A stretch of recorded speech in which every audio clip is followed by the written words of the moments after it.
Hi Judalicious, just seen your video on favourite poetry.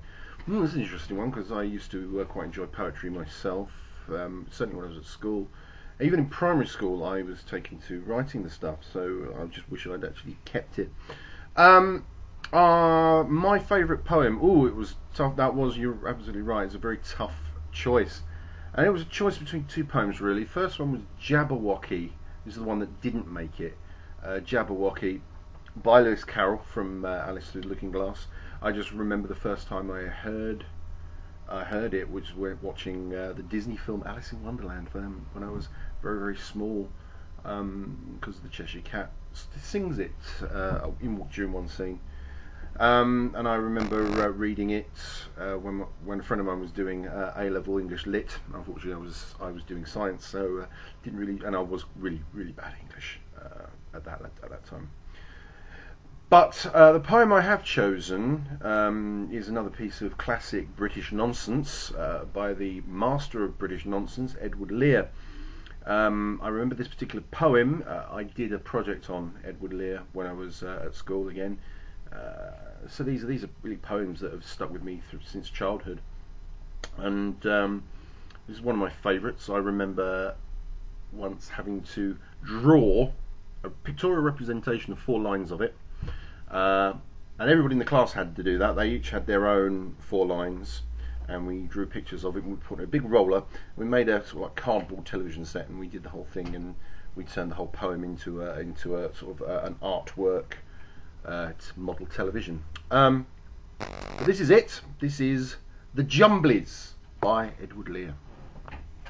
They went to sea in a sieve, they did. In a sieve they went to sea. In spite of all their friends could say, on a winter's morn, on a stormy day, in a sieve they went to sea. And when the sieve turned round and round, and everyone cried, you'll all be drowned, they called aloud, our sieve ain't big, but we don't care a button, we don't care a fig, in a sieve we'll go to sea. Far and few are the lands where the Jumblies live, their heads are green and their hands are blue, and they went to sea in a sieve. They sailed away in a sieve they did, in a sieve they sailed so fast, with only a beautiful pea-green veil tied to a riband by way of a sail, to a small tobacco-type mast. And everyone said who saw them go, won't they be soon upset, you know, for the sky's dark and the voyage is long, and happen what may, it's extremely wrong in a sieve to sail so fast.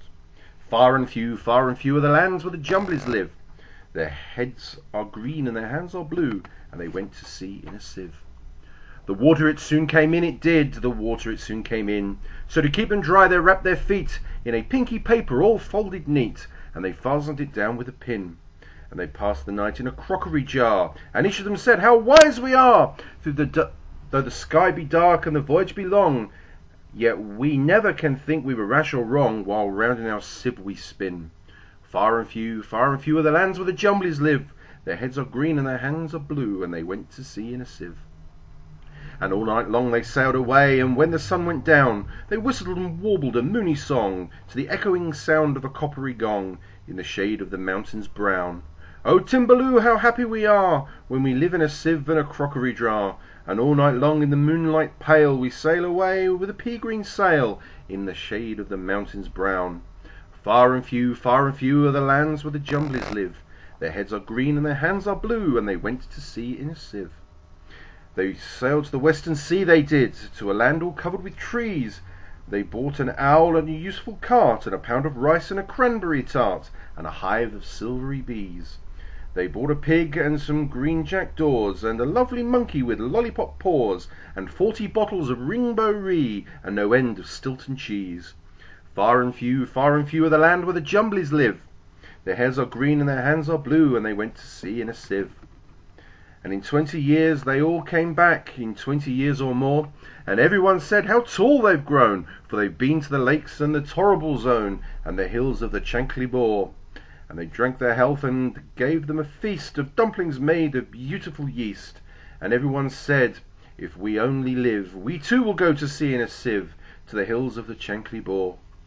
Far and few are the lands where the Jumblies live, their heads are green and their hands are blue, and they went to sea in a sieve. Hope you enjoyed that. As I say, one of my favourites. Difficult difficult choice to make, but that was mine.